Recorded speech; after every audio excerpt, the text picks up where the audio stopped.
Well, it has been something of an eventful week. And you may be wondering, wait a second, with all that happened out here and everything, why are we just doing another sermon on Ruth? Well, because we only have one more sermon left in the series on Ruth. That's number one reason.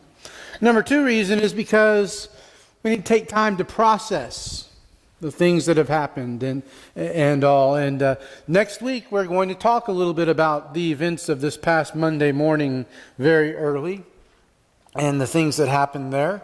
But for right now, I want us to turn our attention to Ruth. Because Ruth actually is a pretty good story to assist us as we seek to cope with the things that have happened to the church building this past week. Notice I didn't say it happened to the church, it happened to the church building. The church is us, we're the people. The church is the people. So, thus far in Ruth's story, though, we've looked at Ruth's noble choice. How she chose to return to Israel with her mother-in-law Naomi, rather than staying in Moab with her own people, worshiping her own God and things of that nature. We looked at Ruth's lowly service. How when she got to Israel, she didn't expect people to wait on her because she was a visitor or she was had just gotten there. That she took the initiative and went out into the fields to gather food for her and for Naomi.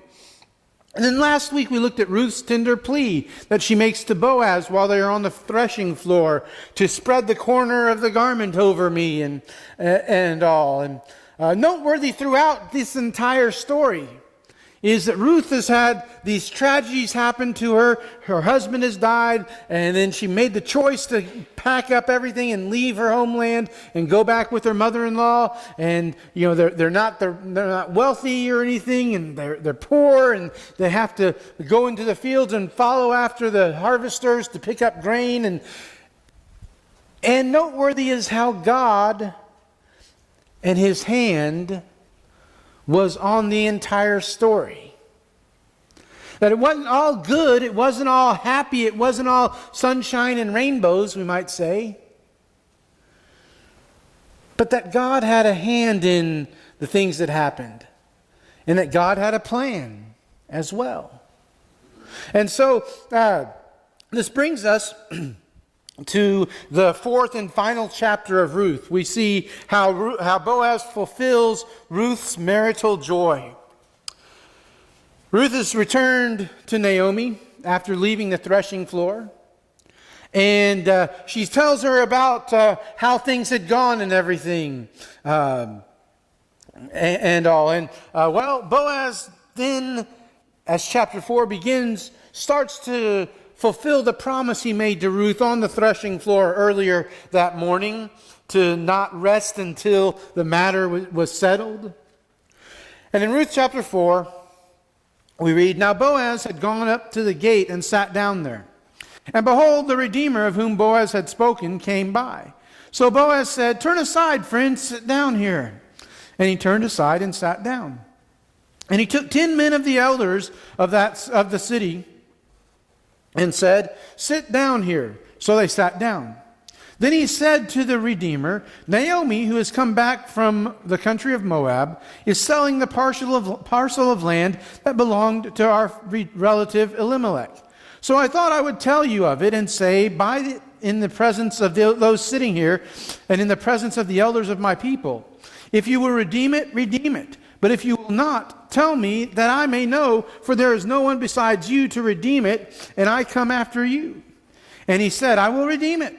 Then Boaz said, 'The day that you buy the field from the hand of Naomi, you also acquire Ruth the Moabite, the widow of the dead, in order to perpetuate, I'll get the word out, in order to perpetuate the name of the dead and his inheritance.' Then the Redeemer said, 'I cannot redeem it for myself, lest I impair my own inheritance. Take my right of redemption yourself, for I cannot redeem it.' Now this was the custom in former times in Israel concerning redeeming and exchanging. To confirm a transaction, the one drew off his sandal and gave it to the other, and this was the manner of attesting in Israel. So when the Redeemer said to Boaz, "Buy it for yourself," he drew off his sandal. Then Boaz said to the elders and all the people, "You are witnesses this day that I have bought from the hand of Naomi all that belonged to Elimelech, and all that belonged to Chilion and Mahlon, also Ruth the Moabite, the widow of Mahlon, I have bought to be my wife, to perpetuate the name of the dead in his inheritance, that the name of the dead may not be cut off from among his brothers, and from the gate of his native place. You are witnesses this day." Then all the people who were at the gate and the elders said, "We are witnesses. May the Lord make the woman who is coming into your house like Rachel and Leah, who together built up the house of Israel.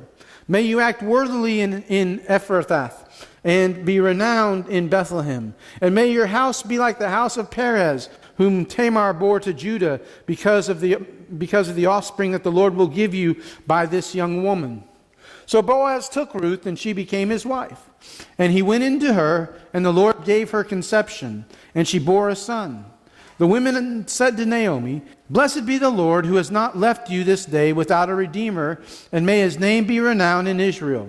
He shall be to you a restorer of life, and a nourisher of your old age. For your daughter-in-law, who loves you, who is worth more to you than 7 sons, has given birth to him." Then Naomi took the child and laid him on her lap, and became his nurse. And the women of the neighborhood gave him a name, saying, "A son has been born to Naomi." They named him Obed, and he was the father of Jesse, the father of David. Now these are the generations of Perez. Perez fathered Hezron. Hezron fathered Ram. Ram fathered Amminadab. Amminadab fathered Nashlan. Nashlan fathered Salmon. Salmon fathered Boaz. Boaz fathered Obed. Obed fathered Jesse, and Jesse fathered David. The story begins, or the end of the story begins, with Boaz confronting a close relative. Now you hear that word confronting and you think that it's a mean-spirited or nasty. Oh, it's not, okay? It's not a nasty thing that he does. He is simply speaking up on behalf of Naomi at the city gate, which they meet at the town gate. And Boaz meets the relative there, and that's where people would travel in and out of the town, and where business transactions were often made, where judges and officers were to be found. Deuteronomy 16:18 says that. The city gate was kind of like the city hall, we might say. Important business was conducted at the gate. That was where the people would meet to transact business. And so Boaz meets the Redeemer at the gate, the close relative at the gate, and says, "Come here and sit down by me." And he sits down, and then he waits, and then he gathers 10 elders of the city around them to speak and to talk to them to the Redeemer, or the close relative, we should say, as witnesses to what they say. The elders of the city frequently gathered at the city gate. Helps shed a little bit of light on Proverbs 31:23, where the ruby lady, it says her husband is respected at the city gate, where he takes his seat among the elders of the land. That kind of helps you understand, okay, yeah, that was what they did. That was the way it was. So such elders would serve as witnesses. Boaz really has 2 things to talk to the close relative about. The first has to do with Naomi's land.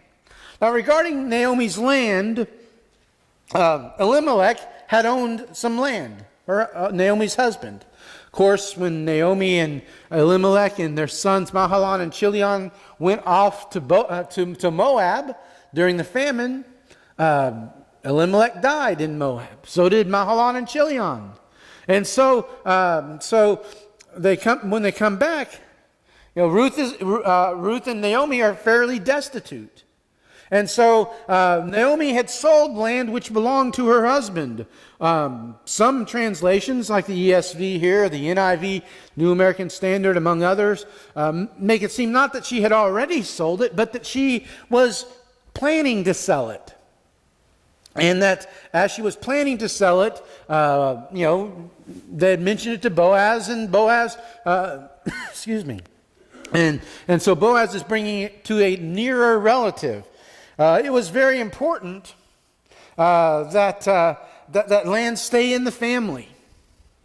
So as one who is poor, this was Naomi's right to sell the land, but that would set the table for the kinsman redeemer to buy the property, or maybe to buy back the property if she had sold it to somebody who was not in the family. So Boaz encourages the relative to buy the land. Tells the relative, I want to buy it, but you're a nearer relative, and no one's nearer to them than me, except for you. And so, if you want it, then you need to buy it. Excuse me. It was important. Excuse me again. That the land stay in the family. If you remember back when the Israelites conquered the land of Canaan, the promised land, it was divided up into sections, and certain tribes got pieces of land. And it was important that those tribes stay within that land. And so, excuse me again. And so it was important that land stay within the family. Leviticus 25, Numbers 27, both speak about how important it was. So at first, the close relative says, you bet, I'm going to do it. That's a good piece of land, a good piece of property, whatever. Yes, I want it. And so Boaz says, yeah, but there's something else which causes him, the Redeemer, to refuse to redeem the land. Boaz points out the obligation involving Ruth, the Moabitess, and that to buy the land, the near relative would also have to buy or acquire, don't read too much into the way that sounds, Ruth as a wife. To marry her, to carry on the name of her dead husband by giving him a son. Deuteronomy 25, 5 and 6 talks about the Levirate law and everything. This prompts the close relative to refuse to redeem the land or Ruth. Perhaps he was concerned about ruining his own inheritance. Perhaps because he knew the land ultimately would belong to Elimelech and his family, and so it would never really be his and everything, or so he'd be spending money for land that would not be his for very long, or whatever the reason was, having to marry Ruth for this close relative was a deal breaker. However, it was a deal maker for Boaz. So the nearer relative gives the right and responsibility of redemption to Boaz.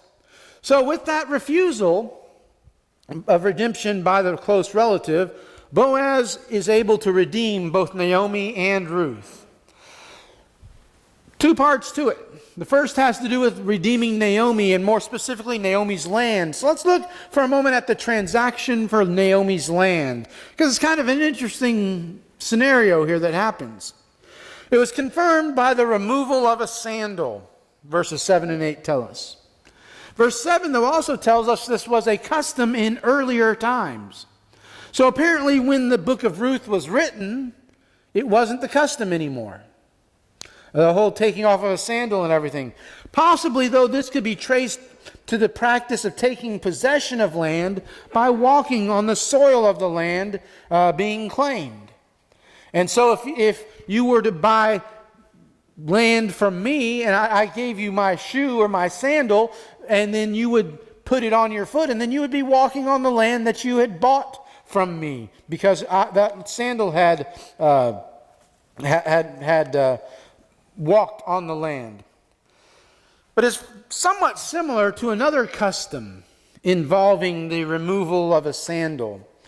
Back in Deuteronomy chapter 25, verses 7 through 10, It talks about a refusal to marry the widow of one's brother. And there was a removal of a sandal there and some other things. Well, let's just read what it says. Excuse me. Deuteronomy 25, verses 7 through 10. And if the man does not wish to take his brother's wife, then his brother's wife shall go up to the gate to the elders and say, my husband's brother refuses to perpetuate his brother's name in Israel. He will not perform the duty of a husband's brother to me. Then the elders of his city shall call him and speak to him, and if he persists, saying, I do not wish to take her, then his brother's wife shall go up to him in the presence of the elders and pull his sandal off his foot and spit in his face. And she shall answer and say, so shall it be done to the man who does not build up his brother's house. And the name of his house shall be called in Israel, the house of him who has had his sandal pulled off. This was an expression of shame and disgrace for refusing to accept responsibility. Yet such shame does not appear to be the purpose in this case. Because, see, Mahalan, who was married to Ruth, had died, but so was Chilion, his brother. So it wasn't the case of a brother seeking to redeem his brother's wife or to perpetuate his name by taking the widow as his own wife. There was more steps being taken, different relatives and so forth. And so the shame apparently wasn't there. So it was confirmed by the removing of a sandal, and it was witnessed by the 10 elders and all the people who had gathered at the city gate that day. They witnessed that Boaz purchased all the land of Elimelech and his sons, and that he had bought it from the hand of Naomi. So that's the transaction for Naomi's land. The second part of the transaction involves Ruth, and that would be the arrangement for Ruth's hand in marriage. Boaz has acquired Ruth as his wife. It was legally done. That's just the way that it worked. He by redeeming the land, he redeemed Ruth as well, and it was going to fulfill to her the Levirate law of marriage, to carry on the name of the dead. Mahalan, Ruth's dead husband, and also to maintain Mahalan's or perhaps Elimelech's position and their family position at the gate. And it was witnessed and blessed by the townspeople and the 10 elders that were assembled there. The people proclaim themselves as witnesses. And then notice what they say about Ruth and Boaz. They bless that the Lord make her like Rachel and Leah, and that Boaz prosper and be famous in Bethlehem, and that their house be like the house of Perez, whom Tamar bore to Judah, Genesis 46. That's a really interesting story in and of itself, if you want to take a look at that. But anyway, with the transaction for the land witnessed, and their union as husband and wife blessed by the people, Boaz marries Ruth.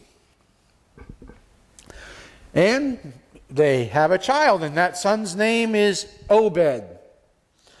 They recognize, or the writer mentions that this conception was given by the Lord. Fertility and barrenness in those times were often attributed to the Lord, attributed to God. You can look at Genesis 29:31, where Leah has stopped having children, and she says that God is cursing her or not liking her anymore. And later on in Genesis 30, verse 2, Rachel, Jacob's other wife, is complaining because she had not had children and had to build up a family through her maidservant, and then God blesses her with children. Excuse me. Perhaps, though, this was the writer's way of implying God's acceptance of the union of Boaz and Ruth, that they had done things the way that God would want them to. That people who read inappropriateness into the chapter 3 account at the threshing floor, that they're not really reading it like it's supposed to be, that's not the way that it happened, that it was all on the up and up, and that God blessed their marriage. with prayer and praise offered by the women of the town, verses 14 and 15. Praise to the Lord for his kindness to Naomi through her daughter-in-law. A prayer that the child would renew and sustain Naomi in her old age. So the conception given by the Lord, praise and prayer offered by the women, nursing done by Naomi. Verse 16, Naomi puts the child on the lap, becomes the nurse or babysitter, whatever you want to call it. Excuse me. And his name, Obed, given by the neighbor women, which is kind of strange, but the neighbor women given this name, it means servant, perhaps implying that Boaz and Ruth had sort of been God's servant in things that had happened and everything. Well, Obed will be the grandfather of somebody you may have heard of, King David. That's mentioned in the close of Ruth, in Ruth 4:17. But also, the writer of Ruth illustrates this in the genealogy of Perez, who was again the son of Judah, one of the 12 tribes. Ruth 4:18 through 22. At the beginning of our study of Ruth, I mentioned that the book of Ruth serves really two purposes. Number one, it serves as a means of showing how Ruth, a Moabitess, came to be one of the ancestors of David and ultimately an ancestor of the Messiah. But the second reason that I mentioned the importance of Ruth and purpose of Ruth is to illustrate how God rewards those who make wise spiritual choices and show faithful family loyalty. But this book also reveals some examples of commendable character. Commendable character in the person of Ruth, who proved to be better to Naomi than 7 sons. Ruth chapter 4 verse 15, the neighbor women say. But also nobility in the character of Boaz as an employer, the way that he treated those who worked for him, and a believer in God's promises and his commands. But it also, as I mentioned earlier today, serves as a gentle reminder that even through tragic circumstances, God's hand can be upon people. And that God's hand will lead those people or that person in the direction of God's plan for them. Perhaps even more amazing than all of the practical lessons that we can see in the book of Ruth is that these examples of such character and nobility were displayed during a dark period in Israel's history. Remember, the story takes place in the time when the judges ruled the land. And Judges 21:25 tells us all we need to know about the period of the judges. In those days, Israel had no king. Everyone did as he saw fit. May their examples of character and courage encourage us to do what is right as we live among people who seem to be not all that different from the people who lived during the days of the judges, as we seem to live in a time period where everyone does what is right in their own eyes. But the important thing for us to do is to do not what's right in our eyes, but to do what's right in God's eyes. And I think that's the purpose of Ruth, the book of Ruth, and of the characters in Ruth's book. It starts off with a bad thing, with Elimelech and his family leaving Israel to move to Moab. Then tragedy strikes in Moab, but then Naomi decides to move back to Israel, and at first both daughter-in-laws want to go with her, but then Orpah decides she'll stay in Moab, and Ruth goes with her, and the story just gets better from there. But even in a dark period of time, there's always a bright light. Friends, that bright light is God's plan for us. for them? Are you fulfilling God's plan for you? It starts by making a commitment to Him, by being immersed in the watery grave of baptism, having your sins washed away, declaring that you want Jesus to be your Lord. That's how it starts, but that's not the end. Because from that point on, we must live lives of faithful service to Him. No matter what the external circumstances are, we're faithful to Him. Have you been faithful? Have you been faithfully fulfilling God's plan for your life? If not, we want to help you. Maybe that help is simply a private response where you're at. Maybe that help is just after services talking with somebody who you're close to, who you want to pray with you and to pray for you. Or maybe you need to make a public response. Whatever that need is, don't leave here still having that need. If we can help you through a public response, won't you come to the front now as we stand and sing together?